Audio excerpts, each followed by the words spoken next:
সুপ্রিয় দর্শক, আসসালামু আলাইকুম। বিএসআরএম গণতন্ত্র এখন অনুষ্ঠানে আপনাদের সবাইকে স্বাগত জানাচ্ছি। আমি সিকান্দার রেমান। সামনে নির্বাচন, এটি মূল আলোচনার বিষয়। নির্বাচন নিয়ে কথা বলবো, রাজনৈতিক দলগুলোর প্রস্তুতি এবং রাজনৈতিক দলগুলো একে অন্যের বিরুদ্ধে যে সমস্ত অভিযোগ আনছেন সে বিষয় নিয়েও কথা বলবো। একই সঙ্গে আইন শৃঙ্খলা পরিস্থিতি নিয়ে আলোচনা করতে চাই। চারজন অতিথি আমাদের সঙ্গে স্টুডিওতে এসে যুক্ত হয়েছেন, আমি পরিচয় করিয়ে দিচ্ছি। আমার ডান দিকে রয়েছেন বিএনপির ভাইস চেয়ারম্যান শামসুজ্জামান দুদু, এরপর রয়েছেন মানবাধিকার কর্মী নূর খান, আমার বাদিকে রয়েছেন নাগরিক ঐক্যের সভাপতি মাহমুদুর রহমান মান্না, সবশেষ রয়েছেন আশরাফ কায়সার, সাংবাদিক ও বিশ্লেষক। আপনারা চারজনকে আলোচনায় স্বাগত জানাচ্ছি। আলোচনা শুরু করতে চাই শামসুজ্জামান দুদু আপনাকে দিয়ে। গতকালই স্বেচ্ছাসেবক দলের সাবেক নেতা আজিজুর রহমান মুসাব্বিরকে হত্যা করা হয়েছে। এর আগেও বেশ কিছু হত্যা, মিরপুরে একটা দেখলাম, বিভিন্ন জায়গায় এই হত্যা, এবং এই হত্যাগুলো একেবারে নৃশংস কায়দায় এবার গুলি করে হত্যা করা হচ্ছে। একদিকে যেমন আইন শৃঙ্খলা পরিস্থিতি অবনতির বিষয়টি আমরা লক্ষ্য করছি, আরেকটি রাজনৈতিক অঙ্গনে কথা হচ্ছে নির্বাচনকে বানচাল বা নির্বাচনকে কোনো একটা ঝামেলার মধ্যে ফেলে দেওয়ার জন্য এই জাতীয় ঘটনা কিনা। আপনার বিশ্লেষণটা জানতে চাই। জি, আপনাকে ধন্যবাদ। সবথেকে বড় কথা হচ্ছে যে 17-18 বছর ধরে যে লাগামহীন আন্দোলন, এবং যেখানে অসংখ্য আমাদের বন্ধুরা শহীদ হয়েছে, গুম হয়েছে, নিখোঁজ হয়েছে, আর মামলার তো কোনো সীমা পরিসীমানা নাই। আর জেলে কত মানুষ যে গেছিল, এখনও হয়তো কিছু কিছু মানুষ সাজাপ্রাপ্ত, তথাকথিত বিচারের নামে সাজাপ্রাপ্ত আছে। তো এই সবগুলোর উদ্দেশ্য ছিল একটি ভালো নির্বাচন। বারবার 3টা নির্বাচনে কিন্তু বিরোধী দল, এদেশের শ্রেণী পেশার মানুষ সবাই কিন্তু চাইছে একটা ভালো নির্বাচনের মধ্য দিয়ে যে গণতান্ত্রিক সংকট দেখা দিয়েছে তার কিছুটা হলেও মীমাংসা হোক। কিন্তু সেটি প্রতি সরকার কোনোভাবে আমলে নেয় নাই। এই বিষয়গুলো কিন্তু তখন থেকেই, এই যে রক্ত ঝরানোর রাজনীতি প্রতি সরকারের সময় থেকেই শুরু হয়েছিল, এবং নির্দয় নির্মমভাবে আমরা সেসব ঘটনা দেখেছি। তা আমরা সবাই আশা করেছিলাম পরিবর্তিত পরিস্থিতিতে আইন শৃঙ্খলার উন্নতি হবে এবং একটা নিরাপত্তা বোধ মানুষ যেটা প্রত্যাশা করে, বিশেষত বিভিন্ন শ্রেণী পেশার রাজনীতিবিদ, সাধারণ মানুষ, ব্যবসায়ী, একটা শান্ত শিষ্ট একটা ভালো পরিস্থিতির মধ্যে যাবে। এবং শুরুতে কিছুটা ছিল না সেটা বলবো না, কিন্তু পরবর্তীতে পর্যায়ক্রমে দেখা গেছে এক আধটা ঘটনা খুবই মারাত্মক, খুবই ভয়ঙ্কর। তো আমরা সরকার এবং রাজনৈতিক দলগুলো সবাই প্রত্যাশা করেছিল এটা কমবে, এবং সরকারও বারবার রাজনৈতিক দল, প্রার্থী, সাধারণ মানুষকে বলেছে যে এটা উন্নতি হবে এবং ওই ধরনের পরিস্থিতি থাকবে না। এটা ঐতিহাসিক। সরকার প্রধান হিসাবে তো ডক্টর ইউনূস সাহেব একটা মূল্যবান কথা বলেছে, ঐতিহাসিক নির্বাচন, দেখার মতো নির্বাচন, উৎসবমুখর পরিবেশ, উৎসবমুখর নির্বাচন। কথা ডক্টর ইউনূস খুব ভালো বলেন, কিন্তু কথার সঙ্গে কাজের যদি মিলে কেউ খুঁজতে চায়, অসঙ্গতের পরিমাণটা একটু বেশি। তারপরেও আমি মনে করি এই নির্বাচনটা ভালো নির্বাচন হতে হবে। নিরাপত্তা যেটুকু ঘাটতি আছে সেগুলো ঠিক করতে হবে, আর না হলে পরে এই সরকার না, দেশের স্বাধীনতা, গণতন্ত্র হুমকির মুখে পড়ে যাবে, এবং এইটা ছোটোখাটো ব্যাপার হবে না। সেই জন্যে শুধু সরকার না, সকল রাজনৈতিক দলকে, সাধারণ মানুষকে পাহারাদারের ভূমিকা আসতে হবে। না হলে পরে আমরা যেটা প্রত্যাশা করছি সেটা হবে না। আর যারা প্রার্থী হয়েছেন তাদেরকেও একটু সজাগ হতে হবে, সতর্ক হতে হবে। এই জন্যেই সব কিছু এলোমেলো করে সব কিছু ভাবা ঠিক হবে না। অর্থাৎ তার টিম, তার দল, তার অবস্থা, সেগুলো নিয়েও তাদের ভাবতে হবে, মুভমেন্ট সম্বন্ধে ভাবতে হবে। কারণ আমাদের পার্শ্ববর্তী একটা দেশ আছে যারা এই নির্বাচনকে বা এই পরিবর্তনকে সহজভাবে নেয় নাই, এবং একটা দল আছে যেটা আওয়ামী লীগ, যারা এই পরিস্থিতির জন্য আমি বলবো তারাই দায়ী। তারা যদি 3টে নির্বাচন অন্যান্য বিরোধী পক্ষের সঙ্গে আলোচনার মধ্য দিয়ে, ওই যেটা আমরা দেখেছিলাম কেয়ারটেকারের মধ্য দিয়ে বেশ সুন্দরভাবে, কিছু কিছু ত্রুটি থাকলেও সুন্দরভাবেই কিন্তু যারা সরকার তারা পরাজিত হচ্ছে। এই দেশের দলীয় সরকার কখনো পরাজিত হয় না, এই জন্যই তো কেয়ারটেকার। সেটা একটা শুরু হয়েছিল, কিন্তু সেটা শেষ করে দিল 14 সালে, এবং সেটি আওয়ামী লীগই বলতে হবে। তো তাদেরও বোধোদয় ঘটতে হবে। তারাও যদি মনে করে আগের পরিস্থিতির মধ্যেই থাকলে একসময় তারা ভালো করবে, এটা বোধহয় নাও হতে পারে, না হওয়ার সম্ভাবনাই বেশি। জি, মাহমুদুর রহমান মান্না, আপনার কাছে একই প্রশ্ন, দেশ কি ভালো নির্বাচনের পথে কিনা? ভালো নির্বাচনের পথে এরকম করে বলবার মতো কোনো কিছু হয়নি। আমরা যেরকম আশা করেছিলাম তার কাছেও যাচ্ছে না, বরঞ্চ প্রশ্নবিদ্ধই হচ্ছে বেশি। এই যে ধরেন গতকাল নাকি পরশু দিন দেখলাম দুটো, তারপর আরও একটা 3টা দল বিভিন্ন অভিযোগের কথা বলল।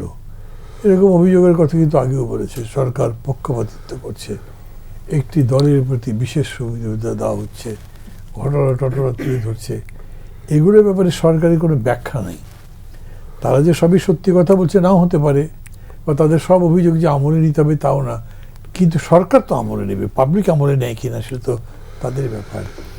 এবং আপনি যে প্রশ্ন শুরু করেছিলেন, এই যে স্বেচ্ছাসেবক দলের এই যুবকটি, মানে আমি একটা পেপারে স্পেকুলেশন দেখলাম যে তারা বলছে যে হাদি হত্যার পরে এটা কি আর একটা সিরিয়াল নাকি, নির্বাচন বানচাল করবার জন্য, পরিস্থিতি তৈরি করবার জন্য এরকম কিনা। এবং কি অবাক ব্যাপার জানেন, গতকাল এবং আজকে মিলে 2টা প্রশ্ন আমি শুনেছি, ভাই নির্বাচন কি হবে? তাই বললাম এখনো নির্বাচন হবে, এই প্রশ্ন করার কারণ কি, না হবার কি আছে? তাই না, কীরকম লাগছে। তো মানুষের মধ্যে এখন এগুলো নিয়ে সংশয় আছে। তার মানে হচ্ছে যে মানুষ, ধরেন একটা দুটো ঘটনা তো আছেই, কিন্তু যে এক্সিস্টিং সিস্টেম, যে এজেন্সি, যে বাহিনী, যাদের উপরে নির্ভর করে তারা আশা করবে যে নির্বাচনটা ভালো হতে পারে, সেটাই করতে পারছে না। এবং এই প্রসঙ্গে আমি বলি, পুলিশ সম্পর্কে আমি প্রায় ডে 1 থেকে বলছি যে এদেরকে একদম যাকে বলে রিফারবিশ করা উচিত, নতুন করে ঢেলে সাজানো। কিছুই করা হয়নি একেবারে। এবং পুলিশ মানে হয়তো আগের মতো আর কত ফাঁকিটাকে দিচ্ছে না, ডিউটি করছে, যাচ্ছে, বসে থাকছে, কিন্তু মানুষের কথা শুনছে না। সে অনুযায়ী তারা নিজেদের বুদ্ধি বিবেচনা দিয়ে কোনো ব্যবস্থা নিচ্ছে তাও দেখছি না। গভর্নমেন্টে কোনো কিছু করে না। আর এই যে স্বরাষ্ট্রমন্ত্রীর বিষয়ে তো কত কথাবার্তা বললেন, ভদ্রকে খারাপ লাগে না, আমার খুব সিম্পল টাইপের লোক, কিন্তু আমার বোকা শোকাও মনে হয়। তার চেয়ে বড় কথা হলো যে ডিউটিটা আছে সেইটা উনি যে করতে পারছেন সেরকম তো না। হাদির ব্যাপার নিয়ে দেখেন, মানে একটা ওয়ার্ড কমিশনার নাকি কাউন্সিলর, তিনি এই হত্যাকাণ্ড ঘটিয়েছেন, যেটাকে আপনি একটা ইন্টারন্যাশনাল মাপের অফেন্সের কাছাকাছি দেখাচ্ছেন, একটা ন্যাশনাল ইলেকশন ডিস্ট্রয় করার জন্যে করা হচ্ছে বলে মনে করছেন। সত্যি মিথ্যা আমি কিন্তু কমেন্ট করব না। সেটার জন্যে বড় master planner, master mind, Bishnupur একটা শব্দ আমরা আবিষ্কার করেছিলাম, এমন একজনের কথা বলো যে কেউ বিশ্বাস করছে এই কথাটা। তার মানে হচ্ছে সরকারি বিশ্বাসযোগ্যতায় চলে গেছে। আমি দেখছি গতকাল আমাকে একজন ফোন করলে, গল্প করতে করতে ফোনে বলছে যে আচ্ছা ভাই ইউনূস সাহেব কোথায়? আমি বললাম মানে? বলো না, তাকে তো কোনো পত্র পত্রিকায় টেলিভিশন কত দেখছি না, প্রায় দিন 10 হয়ে গেল। এবং আমার হঠাৎ খেয়াল হলো 10 দিন নাকি 7 দিন তো আমি গণে দেখি নাই, কিন্তু এটা ঠিক যে ওনাকে ওরকম করে আর দেখা যাচ্ছে না।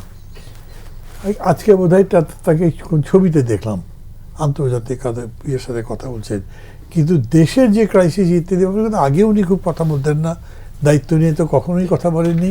এবং এখন হি ইজ অলমোস্ট অ্যাবসেন্ট। বাকি অ্যাডভাইজার সম্পর্কে আমি একই কথা বলবো, সরকার যে আছে এরকম কিন্তু মনে হচ্ছে না। এবং আওয়ামী লীগের তিরোধানের পরে, আমি শব্দটা এরকমই বলি, তিরোধানের পরে যেরকম করে বিএনপির আবির্ভাব, যেরকম করে তাদের অবস্থান গ্রহণ, যেরকম করে তাদের অবস্থান, এগুলোতে তো মনে হচ্ছে মানে কেউ কি মনে করবে যে দেশে আর কোনো সরকার আছে? আমি দেখছি না। প্রায় সবাই ধরে নিয়েছে, কাউকে আপনি যাকে জিজ্ঞেস, এমনকি ধরেন তাদের যে প্রতিদ্বন্দ্বী জামাতকেও যদি জিজ্ঞেস করেন, তারাও মনে করে যে তারা এবারে ক্ষমতায় যেতে পারবে, তারাই ক্ষমতায় যাবে। তো আচ্ছা, সেটা যদি হয়তো তো হতেই পারে, একটা বাটি এক্সপ্লোর তো কোনোভাবে হতেই পারে, কিন্তু মানুষের মধ্যে আশ্বাসের জায়গাটা আসছে না যে ইলেকশনটা একটা ভালো ইলেকশন হবে। এটা কোনো জায়গাতে আমি দেখছি না। জি, নূর খান, এই যে মানুষের মনে যে এখনো মানে খুবই কম সময় আছে, এখনো সন্দেহ নির্বাচন হবে, মান্না ভাইয়ের কাছে এসেছে, বিভিন্ন গণমাধ্যমও আসে, আমাদেরকেও জিজ্ঞেস করে। তো এই সন্দেহ তো সরকার দূর করতে পারে নাই। দেখেন, আমরা তো সাধারণ নাগরিকের জায়গায় আছি, আমাদের ভিতরও কিন্তু এই একই দোদুল্যমানতা আছে যে নির্বাচনটা হবে কিনা 12 তারিখে।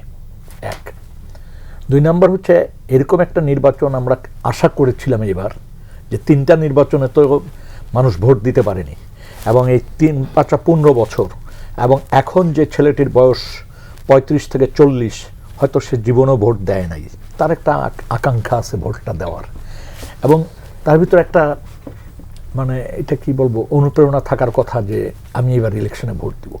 সেই জায়গায় কিন্তু একটা, যেভাবে আমরা আশা করেছিলাম সেই জায়গায় সেইটা ঘাটতি আছে। দ্বিতীয় হচ্ছে যে একটা নির্বাচনের আগে আইন শৃঙ্খলা পরিস্থিতি যে দিক দিয়ে বিবেচনা করেন,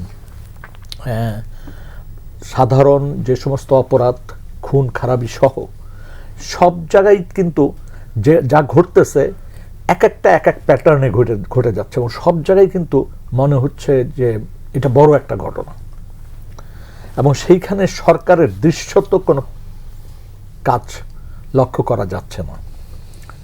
যেমন একটা ঘটনা ঘটার পরে তাৎক্ষণিক যে কাজগুলি করা দরকার, সেখানে মানুষের ভিতরে মানুষ মনে করে যে এখানে ঘাটতি আছে। গতকালকেও ঢাকা শহরে একটা হত্যাকাণ্ড সংঘটিত হলো, যেটার ভিকটিম হচ্ছেন একটা রাজনৈতিক দলের সহযোগী সংগঠনের নেতা ছিলেন। তো এই মাপের লোকরা যখন হত্যাকাণ্ডের শিকার হচ্ছে, এবং এরকম একটা পরিস্থিতিতে তারপরে কিছু কিছু রাজনৈতিক দলের কথাবার্তায়ও তো সন্দেহটা আছে। তারপর আবার ছোট ছোট কিছু গ্রুপ তৈরি হয়ে গেছে, যাদেরকে আপনি কিভাবে মূল্যায়ন করবেন, প্রেশার গ্রুপ বলবেন না বিপ্লবী বলবেন না কি বলবেন আমি জানি না, এবং এদের কথা মতো অনেক কিছু কিন্তু ঘটে যাচ্ছে, আমরা হয়তো গুরুত্ব দিচ্ছি না। এদের কথা মতো পত্রিকা অফিসে অ্যাটাক হয়, এদের কথা মতো 32 নম্বর ভেঙে ফেলা হয়, এদের কথা মতো রাজনৈতিক দলের উপর আক্রমণ হয়, এগুলি হচ্ছে, যেটারে আমরা যেভাবেই বলি এখন এইটাকে সন্ত্রাসী আক্রমণ ছাড়া অন্য কিছু বলার কোনো সুযোগ নাই। এবং সরকারের দিক থেকে যেটা দৃশ্যমান, যে সরকারের তাদের অবস্থানটা জানান দিবে, যে সব কিছুর বিরুদ্ধে তাদের অবস্থান, এই জানানটা তারা দিতে পারছে না, ফলে মানুষের ভিতর কিন্তু সন্দেহ তৈরি হচ্ছে। বরং তারা যে জানানগুলি দিচ্ছেন, কোনো কোনো ক্ষেত্রে তাদের অতি উৎসাহী জনেরা বলে ফেলতেছেন যে নির্বাচন হবে না, এই আশঙ্কা যারা করতেছে আমরা তাদের খেয়াল রাখতেছি। এই কথার মধ্য দিয়ে মানুষ কিন্তু আরো তাদের দুর্বলতার বহিঃপ্রকাশ দেখতেছে, এবং অতি কথন যে কত বড় ক্ষতি বাংলাদেশের রাজনীতিতে করছে। এবং এখন যারা ক্ষমতায় আছেন তারা রাজনৈতিক দল না, কিন্তু তাদেরও তো একটা রাজনৈতিক জায়গা আছে, হয়তো ভিন্নতর জায়গা। তারাও যে সমস্ত কথাবার্তা বলছেন, বা ওখানে যারা কর্মচারী আছেন তারাও যে এইভাবে কথা বলছেন, এতে তো মানুষের আস্থার জায়গা নষ্ট হয়ে যাচ্ছে। এবং দেখেন এর মধ্য দিয়ে আবার যেটা দেখা যাচ্ছে যে নানান দাবি দাওয়া চলে আসতেছে সামনে। এই কাউকে গ্রেপ্তার করলে তারপরে কোর্ট মানে আপনার থানা ঘেরাও, কোর্টে যে ইয়ে করা, এই জিনিসগুলি কিন্তু দুর্বলতারই প্রকাশ পাচ্ছে, যত যাই আমরা বলি না কেন। কারণ এখন তো মানুষ 5ই আগস্টের পরে, এখন সমস্যা যেটা আমার কাছে মনে হয়েছে, মান্না ভাইরা কীভাবে দেখবেন জানি না, মানে রাজনৈতিক দল 5ই আগস্ট কিন্তু সবাইকে ছাড়িয়ে, সবাইকে অতিক্রম করে পাবলিক কিন্তু চলে গেছে, এবং এটা বলার কোনো সুযোগ নাই যে এই টোটাল মুভমেন্টটা কোনো রাজনৈতিক কাঠামোর ভিতর থেকে হয়েছে বা উদ্ভব হয়েছে বা ডাক দেওয়া হয়েছে, এটা বলার সুযোগ নাই। এমনকি ছাত্রদেরও 100% এটা বলার সুযোগ নেই, কারণ আমরা দেখেছি যে সমন্বয়ক ঢাকায় হয়েছে এক পদ্ধতিতে, তারপর সারা বাংলাদেশে কিন্তু আপনা আপনি গড়ে উঠেছে, এবং এইখানে কোঅর্ডিনেশনেরও ঘাটতি ছিল। মানুষের ভিতর প্রচণ্ড ক্ষোভ ছিল শেখ হাসিনা এবং আওয়ামী লীগের উপরে, এবং দীর্ঘদিনের শাসন বর্বরতা এমন জায়গায় নিয়ে গেছে যে মানুষ ফুঁসে উঠছে, এবং সেইটা 5 তারিখে আমরা দেখেছি। 5 তারিখ থেকে 8 তারিখ পর্যন্ত রাজনৈতিক দলের যেই সমন্বয়টা দরকার ছিল, যেই বলিষ্ঠ ভূমিকা নেওয়ার দরকার ছিল, সেইটা কেন জানি এবছর অনুপস্থিত ছিল। এবং সেই যে অনুপস্থিত, তারপর সরকার গঠন হইল। দেখেন সরকার গঠন হওয়ার পরও আপনি খেয়াল করেন রাজনৈতিক দলের কিন্তু ডাকতো না।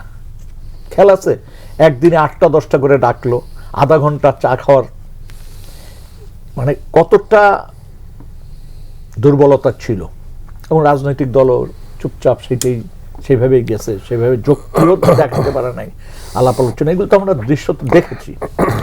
এবং এই দুর্বলতাটা যখন প্রকাশ হয়ে গেল, তখন আস্তে আস্তে কিন্তু এই অন্তর্বর্তীকালীন সরকার আলোচনায় গেলেন, তারপরে রিফর্ম করার জন্য চেষ্টা করলেন অনেক কিছু, কিন্তু ত্রুটি দুর্বলতা নিয়ে এই কাজগুলি তো করা সম্ভব ছিল না। এবং এই কাজ চলার পাশাপাশি আপনি খেয়াল করবেন যে একটা গোষ্ঠী বিভিন্ন জায়গায় আক্রমণ করা শুরু করলো, অমুকের পদত্যাগ চাই, অমুককে সরাই দিতে চাই, শুরু হয়ে গেল কিন্তু। এবং এমন কিছু জায়গার সম্পর্কে প্রশ্ন আসলো, আপনি দেখেন আদালত পাড়াও কিন্তু রেহাই পায় নাই। খুব গভীরভাবে এই জিনিসগুলি একটু ভাবার চেষ্টা করেন। জি, আশরাফ কায়সার, মান্না ভাইয়ের একটা কথা, সেটা আমারও প্রশ্ন, হঠাৎ করে অন্তর্বর্তীকালীন সরকার হাওয়া হয়ে গেল কেন? মানে দৃশ্য তো তাদের কোনো অ্যাক্টিভিটিস লক্ষ্য করা যাচ্ছে না। এটি নিয়ে আমরা অনুষ্ঠানের আগে কথা বলছিলাম এবং এটি অনেকেরই চোখে পড়ছে। সমস্যা হচ্ছে এই সরকার কোনো কিছুর উত্তর দেয় না, সেটা যৌক্তিক সমালোচনা হোক, সন্দেহ হোক, অবিশ্বাস হোক, এমনকি খুব প্রবল অভিযোগ হোক, সরকারটি কোনো কিছুর জবাব দেয় না। এবং আমরা দেখেন রাজনৈতিক সরকার দেখতে দেখতে আমরা ত্যক্ত বিরক্ত হয়ে গেছিলাম, কেননা রাজনৈতিক সরকারের 19-20 পার্থক্য ছাড়া দুর্নীতি, অপব্যবহার, আপনার দুঃশাসন, কেয়ারটেকারকে সাজানো, নিজের পকেট থেকে কেয়ারটেকার সদস্য বের করা, এইসব দেখে দেখে বাংলাদেশ কিন্তু বীতশ্রদ্ধ হয়ে আপনার এই 5ই আগস্ট পর্যন্ত এসছে। আমরা এই সরকারের মধ্যে শুরু থেকেই রাজনৈতিক সরকারের যে দুর্বলতাগুলো, সেগুলো তো দেখতে পেলাম, অন টপ তাদেরকে দেখলাম জবাবদিহিহীন, অদৃশ্য, এবং আপনার প্রায়োরিটাইজ করা না করে কাজ করলে একটি সরকার যেরকম হয় সেরকম। দেখুন, আপনার 3টি কাজ ছিল, বিচার, সংস্কার আর নির্বাচন। আপনি যদি এখন মার্ক দেন, আপনি নিজে বুঝে দিতে পারবেন বিচারের কি অগ্রগতি হয়েছে, সংস্কার কোথায় গিয়ে দাঁড়িয়েছে, আর নির্বাচনটি নিয়ে আমরা একটু পরেই আমি বলছি। দেখুন, সরকারের কি কাজ যে গণভোটের ব্যাপারে প্রচারণা চালানো? এই প্রশ্ন কিন্তু আগামীতে উঠবে। সরকারটি তো একটি মধ্য জায়গায় অবস্থান করার কথা। গণভোটে কেউ হ্যাঁও বলতে পারে, নাও বলতে পারে, কিন্তু সরকার এখানে একটি পক্ষ এবং একজন বিশেষ সহকারী নিয়োগ করা হয়েছে, তার কাজ হচ্ছে গণভোটকে উৎসাহিত করা। আপনি কি সমাজে তার কোনো প্রভাব দেখতে পাচ্ছেন? আমি পাচ্ছি না। কিন্তু বাস রং করা হয়েছে, বিশেষ সহকারী নামানো হয়েছে, বাজেট বরাদ্দ করা হয়েছে। আবার এই সরকারের অর্থনৈতিক খাত নিয়ে কোনো প্রশ্ন করা যায় না, দিলে কোনো জবাবদিহিতা আসে না, কোথায় টাকা যাচ্ছে কোথায় যাচ্ছে না বোঝা যায় না। আচ্ছা, তারপরে আপনি দেখুন যে রাজনৈতিক দলগুলো, এই যে গতকালকের হত্যাকাণ্ড নিয়ে আমরা এত কথা বললাম, এটা আইন শৃঙ্খলার অবনতি, এটি তাদেরকে স্বীকার করতে হবে। এখন একটি দলের বেশ উচ্চ স্তরের নেতা বলেছেন এটিও একটি ষড়যন্ত্র। আমরা যদি সব কিছুর মধ্যে ষড়যন্ত্র খুঁজি এবং সেটা যদি দলের ভেতরের অন্তর্দ্বন্দ্বকে স্বীকার না করি এবং দেশের আইন শৃঙ্খলার অবনতি হয়েছে বলে মনে না করি, তাহলে তো আপনি সত্যকে পাশ কাটিয়ে যাচ্ছেন। আর কে ষড়যন্ত্র করছে? আমরা তো আওয়ামী লীগকে দেশ ছাড়া করেছি, আমরা তাকে ভোটের বাইরে রেখেছি। হ্যাঁ, আওয়ামী লীগ যে ষড়যন্ত্র করতে পারে এটি তো খুব স্বাভাবিক। ভারত আমাদের প্রতিবেশী, নাখোশ হয়ে আছে, তারাও করতে পারে। কিন্তু এইগুলোর জন্যই তো সরকার, এগুলোর জন্যই তো রাজনৈতিক দলের নেতৃবর্গ, এগুলোর জন্যই তো নির্বাচন কমিশন। আমি আপনাকে বলি, নূর ভাই যেমনটি বলছিল 5ই আগস্টে মানুষ এগিয়ে গেছিল, রাজনৈতিক দল কিংবা অন্য কোনো প্রতিষ্ঠান না, কথাটা একদম সত্যি। আবার এবারের নির্বাচনে মানুষের কোনো অংশগ্রহণ এখন পর্যন্ত হয়নি, কোনো সম্পৃক্তি নাই নির্বাচনের সাথে, এবং তাদের স্বতঃস্ফূর্ত অংশগ্রহণ নাই। হ্যাঁ, যেটা আছে, দলগুলো যখন আপনার মনোনয়ন দিয়েছে, বড় দলগুলোর এক একটি কনস্টিটিউয়েন্সিতে 3-4 জন করে প্রার্থী আছে, কোনো প্রার্থী 100 কোটি টাকা 200 কোটি টাকা সম্পদ আছে। এগুলো তো আমাদের সেই পুরনো রাজনীতির গল্প, যেই রাজনীতিকে পেছনে ফেলে আপনি আগামীর বাংলাদেশ রচনা করতে চেয়েছেন। মানুষের সম্পৃক্তি ঘটলো না কেন রাজনৈতিক দলের সাথে? মানুষের সম্পৃক্তি ঘটলো না কেন নির্বাচনী ব্যবস্থা? আর 5 সপ্তাহ রয়েছে, 5 সপ্তাহের মধ্যে আপনি কিছু পুরনো বাস রং করে রাস্তায় নেমেছেন। এবং দেখুন, প্রফেসর ইউনূস সুন্দর কথা বলেন, আশাবাদী কথাই বলেন, কিন্তু তা তো বাস্তব প্রতিফলন হতে হবে। ওনার অনেক ইভেন্ট সংসদ ভবনের সামনে যেটি হয়েছে সেটি দেখতে খুব দরিদ্র মানের হয়েছে, পার্টিসিপেশন ওয়াজ ভেরি পুয়ার। এবং এই যে এখন ভোটকে নিয়ে তারা যে প্রচারণাটি করছেন, এটি 16 বছর পরে বাংলাদেশে অনুষ্ঠিত একটি জাতীয় নির্বাচন মনে হচ্ছে না। এটি আবার একটি পাতানো নির্বাচন, সাজানো নির্বাচন, সমঝোতার নির্বাচন বলে মনে হচ্ছে। আমি অনেক দুঃখের সাথে কথাটি বলছি। প্ল্যানগুলো ওইভাবে হয় নাই। না, আমি বলছি যে স্বতঃস্ফূর্ততা কোথায়? এই যে উনি বলছে উৎসব মুখর হবে, আমরা মানে আয়োজন করে দেখতে পাবো, বাস্তবে তো তার কোনো প্রতিফলন নাই। এবং নির্বাচনের সবচেয়ে বড় সৌন্দর্য হচ্ছে অনিশ্চয়তা, রেজাল্ট তো প্রেডিক্টেবল। এখন মাঝে একটি শক্তি, দক্ষিণপন্থী শক্তি মানুষকে ভয় ধরিয়ে দিয়েছিল 4টি বিশ্ববিদ্যালয়ে তাদের লোকরা বিজয়ী হয়েছে বলে। এখন তারেক রহমান দেশে ফিরে আসার পরে আমরা দেখতে পাচ্ছি, এবং আমি খুব চিন্তিত, সেই শক্তি আবার তারেক রহমানের সাথে দেখা করে বলেছে তারা নির্বাচনের পরদিনই সরকার গঠনের আগেই বিএনপির সাথে বসতে চায়। এর মতলবটা কি? মতলবটা হচ্ছে জাতীয় পার্টি হতে চায়। যদি আওয়ামী লীগ আর জাতীয় পার্টির দিকে আমি তুলনা করি, আমি তো চাই না। আমি তো চাই বাংলাদেশের শক্তিশালী বিরোধী দল হবে, সে তার রাজনীতি করবে, সরকারকে নজরে রাখবে, সরকার দুর্নীতি করছে কিনা দেখবে। দেখুন, কেউ যদি 200-র উপরে সিট পায়, 250 পেলে তো কথাই নাই। তারপরে ওই শক্তিকে আপনি ধরে রাখতে পারবেন? বাংলাদেশের ইতিহাস কি বলে? আমাদের এত সব কথার পরেও 5ই আগস্টের দুর্বিষহ ঘটনা আওয়ামী লীগ এবং শেখ হাসিনার উপরে ঘটার পরেও আমি একটি পরিবর্তন দেখছি না আচরণে। রাজনৈতিক দলের ভেতরে দেখছি না, সরকারের ভেতরে দেখছি না, প্রশাসনে দেখছি না, পুলিশে তো নাই। পুলিশ আরেক ধাপ এগিয়ে গেছে। আপনি হাদি হত্যার ব্যাপারে পুলিশ যা করলো, এটা ওই জজ মিয়ার কথা আমাদেরকে মনে করিয়ে দিচ্ছে। কেন? কারণ হাদি হত্যার ব্যাপারে পুলিশ বলতে পারে তাদের কাছে 10টি নাম আছে, তারা প্রকাশ করে দিবে।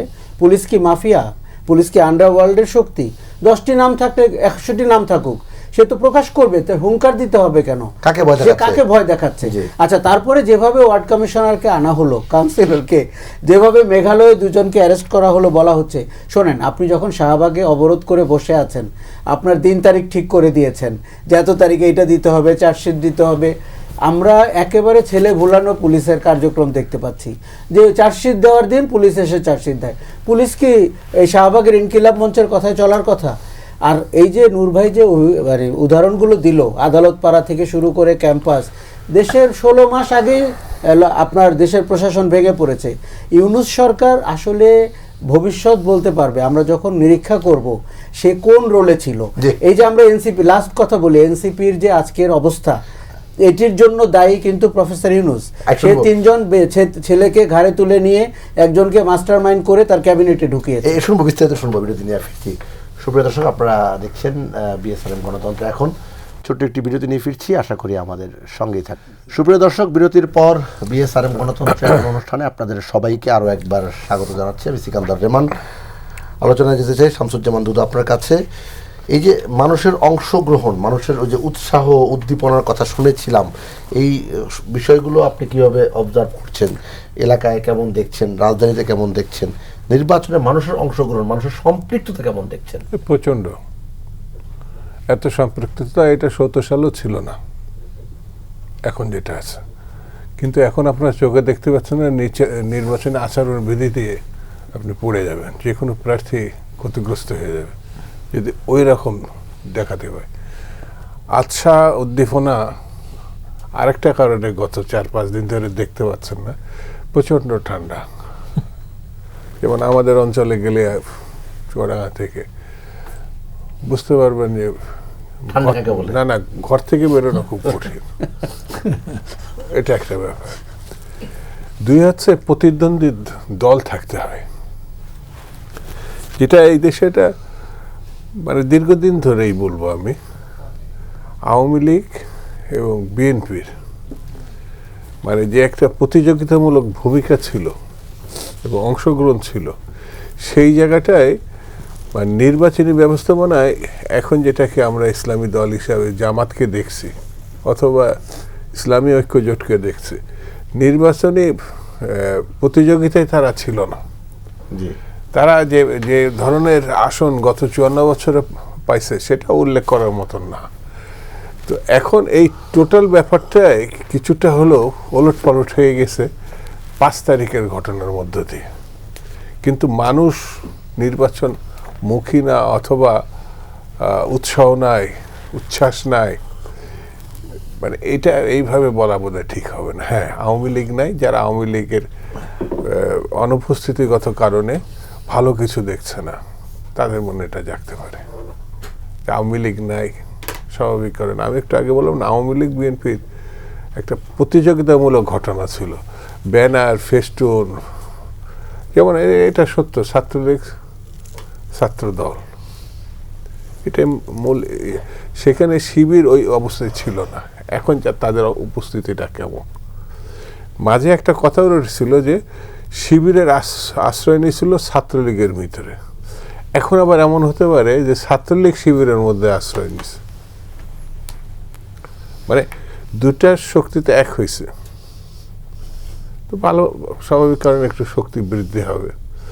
এটা চেক ছাত্রদল অথবা চেক বিএনপি। এটা ক্যাম্পাসের কথা বলছেন আপনি? এটা টোটাল বাংলাদেশের রাজনীতিতে এটাই বিশ্লেষণ। ক্যাম্পাস তো আছেই, জাতীয় রাজনীতিতেও আওয়ামী লীগের যে নির্বাচনটা, যেমন রাজনৈতিক দলগুলো সরকার আওয়ামী লীগকে নিষিদ্ধ করছে বাস্তব কারণে, কিন্তু নিষিদ্ধ যদি না হতো তাহলে আওয়ামী লীগ প্রতিযোগিতায় থাকতো, আওয়ামী লীগের ভোটটা আওয়ামী লীগ নিয়ে যেত, বিএনপির ভোট বিএনপির কাছে থাকতো, জামাতের কাছে জামাত। কিন্তু আওয়ামী লীগের ভোটারটা তো আছে, তাহলে আওয়ামী লীগ ভোট কোন দিকে যাবে? সেই প্রশ্ন তো থাকবেই, কোথায় যাবে, কি করবে। তো নানা বিশ্লেষণে এখন যে বিষয়টি, বাংলাদেশের মানুষ ভোট প্রিয়, যে কারণে দেখছে বামপন্থী আন্দোলনটা মার খেয়ে গেছে, এটা আমার কাছে মনে হয়েছে। এত ত্যাগ, এত ঐতিহ্য, এত লড়াই, এত সংগ্রাম জাতীয়তাবাদী রাজনীতিতে যারা ছিল তাদের থেকে তুলনামূলকভাবে তারা ছিল, কিন্তু আস্তে আস্তে এটা মিলতে মিলতে এখন এমন একটা পর্যায়ে গেছে যে তারা গুণাগুণের গন্তির মধ্যে নাই। জাতীয়তাবাদী রাজনীতির ক্ষেত্রে এখন যার উপস্থিতিটা মানে জল করছে, সেটা বিএনপি। শত্রু মিত্র, ভালোবাসা থাক অথবা না থাক, ধরেই নেওয়া হচ্ছে আওয়ামী লীগের অনুপস্থিতিতে বিএনপি একক সংখ্যাগরিষ্ঠতা পাবে। সেটি আবার এটা ধারণার কথা বললাম। এখন ইলেকশনের পরে কি দাঁড়াবে, কীরকম কেমন হবে, আর আমরা কিছু মানুষ আছে ওই যে যেটা ব্যাখ্যা করে যে আমার দল যদি না থাকে, মানে আমি বিএনপি করে ওকে আওয়ামী লীগ করে, ওই রকমভাবে সে তো মাথায় বের করতে পারছে না। আর জামাত সব থেকে যা বলে তার একটু উপরে থাকে, মানে গত 1 বছর 12 মাসে তারা ক্ষমতায় চলেই গেছিল।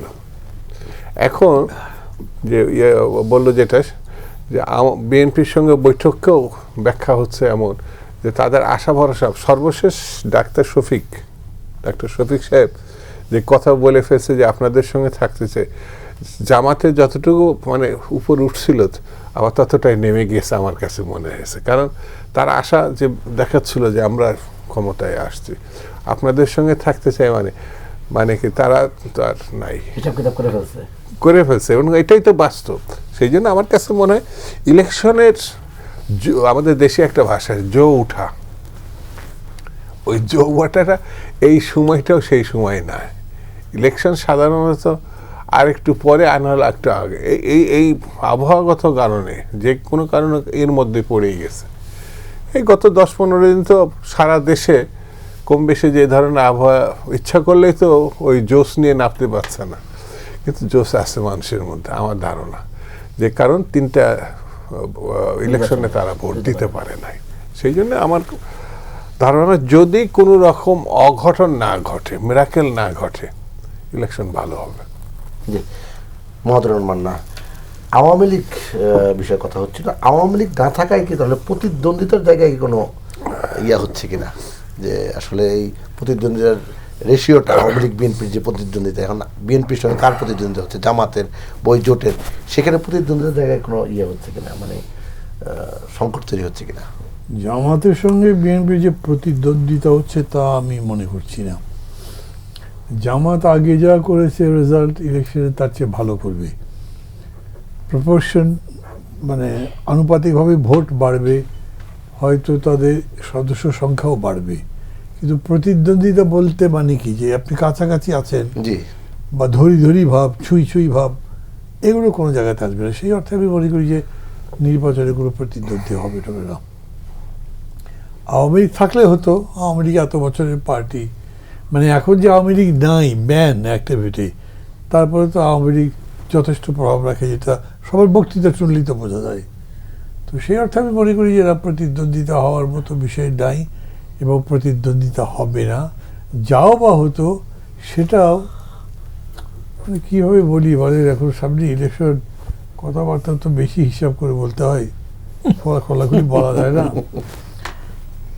আমরা জাতিগতভাবে মানে কোনো কোনো সময় না এত বড় বড় ঘটনা প্রমাণ দিয়েছি যে তখন বিশ্বতে আমি নিজেই খুব অবাক হয়ে যাই, বাঙালি এত বড়। ধরেন এই যে 24-এর অভ্যুত্থানে এই জাতি যেরকম করে লড়াইটা করলো, রক্ত দিল, জীবন দিল। আবার কোনো কোনো সময় আমার মনে হয় মানে সেটা ইতিহাস থেকে যদি ওদের মীর জাফরের ঘটনা মনে করেন, এ কোনো বাঙালি, ও এটা একটা মানুষ নাকি? এবং ও তো একা না, তার সাথে কতগুলো লোক ছিল। ঠিক এখনও এরকম মনে করে যে হঠাৎ করে সবাই সব বিএনপির প্রতি ভালোবাসা হয়ে গেছে। আমি ভাই 6 মাস আগে দেখলাম তারেক রহমান সম্পর্কে কত কথাবার্তা বললো উল্টোপাল্টা। সেই মানুষগুলো যে কীরকম মানে আগে পুরাপুরি তাদের বলি বদলে ফেলছে, তাদের চেহারা বদলে ফেলছে। মানে যারা শেখ হাসিনার সামনে কবিতা পড়েছে, গান গেয়েছে, তার প্রশস্তি করেছে, বন্দনা করেছে, সেই মানুষগুলো চেঞ্জ হয়েছে। সরি, প্রশাসনে তার প্রভাবটা কী হয়েছে? ধরেন পুলিশ তো কোনো কাজই করে না। আমি আগেও বলছি, আজকে আমি এখনও আবার বলছি, ধরেন একটা এলাকায় একটা গোলমাল হয়েছে, সেই গোলমালে দেখা গেল যে এ পার্টি বা বি পার্টি পাওয়ারফুল, ওরা বাক্সটা নিয়ে বাড়ি রওনা হলো, পুলিশ কিচ্ছু করবে না। এরকম অবস্থা আমার কাছে মনে হয়। মানে প্রোঅ্যাক্টিভ তো দূরের কথা, দের ইনঅ্যাক্টিভ। কোনো একটা ব্যাপারে তাদের নিজস্ব কোনো ইনিশিয়েটিভ আছে, কোনো কিছু হয়েছে যে আমি তো এরকম দেখছি না। তো সেই পরিস্থিতিতে ধরেন আপনি যে প্রশ্নটা করছেন, আপনি আরেকবার প্রশ্নটা করেন, আমি বলছি আপনাকে যে প্রশ্নটা করেছেন আরেকবার বলেন প্লিজ। এই যে মানে আওয়ামী লীগ না থাকার কারণে যে এখন ধরেন আমার কাছে এরকম রিপোর্ট আছে, আপনারা সবাই খবর দিতে পারেন, যারা শুনছেন তারা শুনবেন, যারা আমার সাথে অংশ নিচ্ছেন। এখন রাতে রাতে বিভিন্ন জায়গাতে রেড দিয়ে দিয়ে আওয়ামী লীগের লোকজন গ্রেপ্তার করছে, যে আওয়ামী লীগের লোকেরা নামে মামলা টামলা কিন্তু নেই। তো এটা করা হচ্ছে কেন? আমাদের দাবি ছিল কি, যারা স্বৈরাচার করেছে, ফ্যাসিবাদ করেছে, গণতন্ত্র হত্যা করেছে, ধরে ধরে বিচার করতে হবে, কাউকে মাফ করা যাবে না। এখনও একই দাবি করি আমি। কিন্তু আওয়ামী লীগের যদি মনে করেন 30% সাপোর্ট থাকে, 20% যদি থাকে, তাহলে 2% এই সমস্ত দাগি, বাকি লোকগুলো সবার অত বড় অপরাধ দেয়, তবু তাদের মধ্যে থেকে যদি আপনি অ্যারেস্ট করেন, তাহলে কেন? এটা আমি দেখছি, শুনছি, কেউ একটা ফোন করছে, অমুক অমুককে ধরো, তাই ধরে নিয়ে যাচ্ছে। তো এগুলো তো মানে আমি কী প্রতিদ্বন্দ্বী করি? ভয় থেকেও সামনেই যাবে না।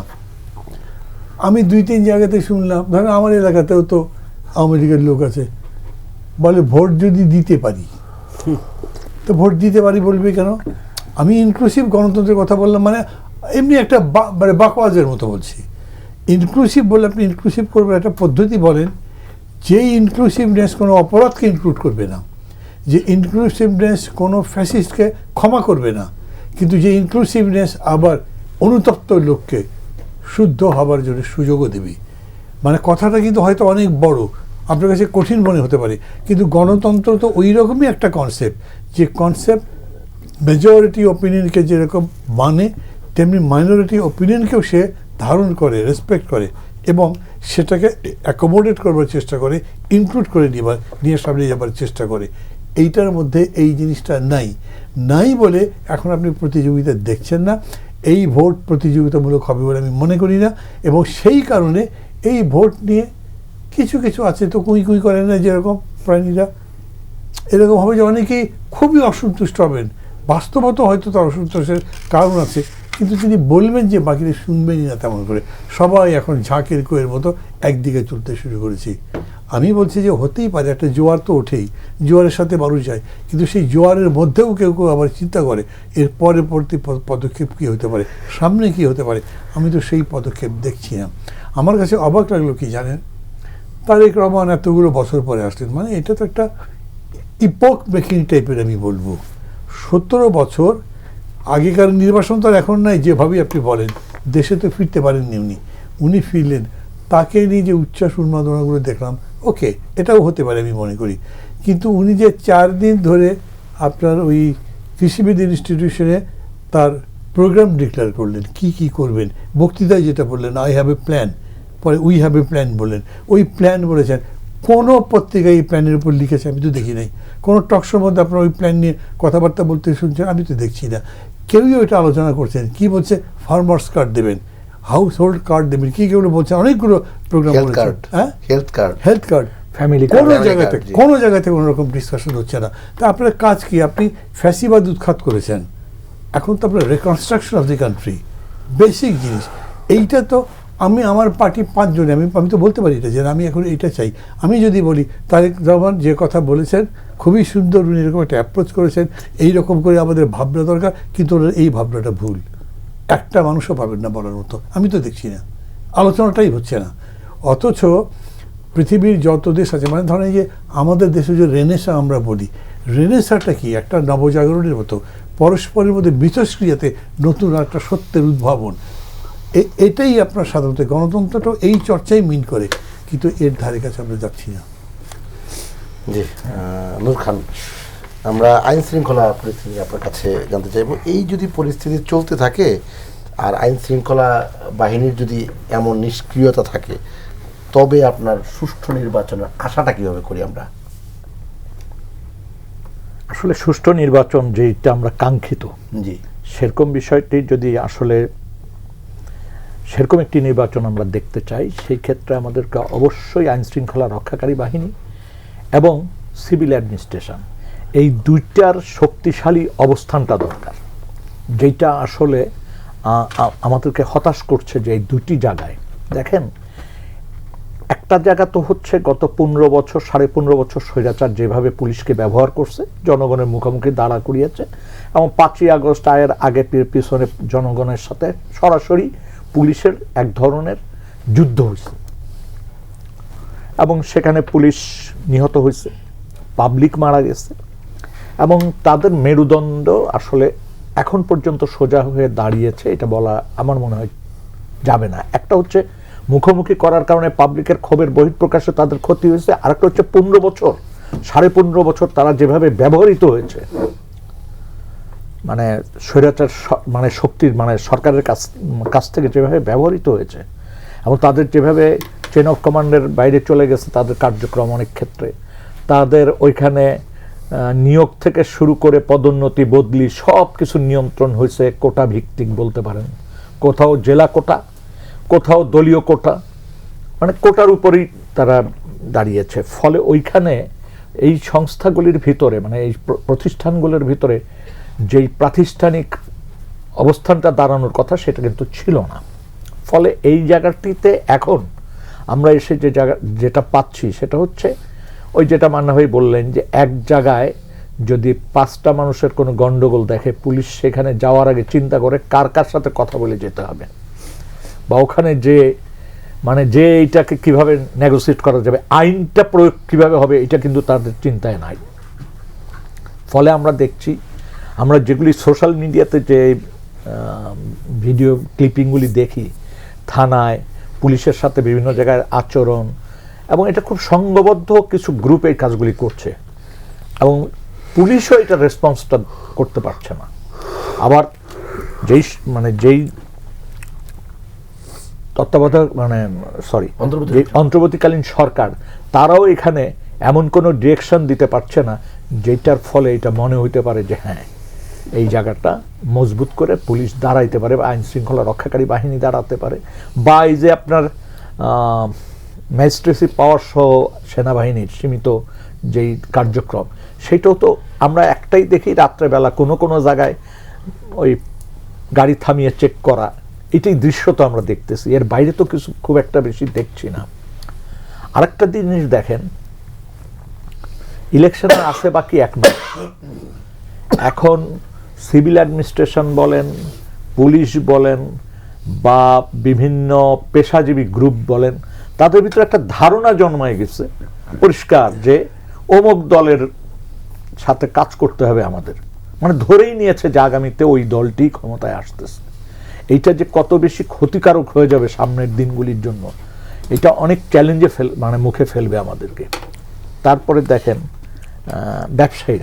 ব্যবসায়ীদের অবস্থান যদি খেয়াল করে দেখেন, এই ব্যবসায়ী গ্রুপকেই তো আমরা দেখছি কি গান বলতে, কি কবিতা বলতে, কি সুর করতে দেখি নাই? খবর চলে যাবে। হ্যাঁ, তারপর টাকা পয়সা কিভাবে দিয়ে ফ্যাসিস্টদেরকে সহযোগিতা করছে এবং কিভাবে লুট করছে, লুট তো কম করে নাই। এখন দেখি মানে মাঝে মাঝে আমি ওই ভিডিও ক্লিপগুলি দেখি, বসুন্ধরার মালিক কি বলছে, ওই আমাদের একে আজাদ সাহেব কি বলছিল, তারপরে ওই কোন সেক্রেটারি কি বক্তৃতা দিচ্ছিল, এগুলো তো দেখতেই পাওয়া যায়। এগুলো দেখি, দেখার পরে মানে আজকে যখন আবার মিলাতে যাই নতুন করে ওই একই জিনিস যখন দেখি, তখন তো আমার ভিতর হতাশা জাগে। এবং আমার ভিতর হতাশা জাগা মানে এটা কি, আমার ভিতর বলতে জনগণের ভিতর হতাশা জাগে।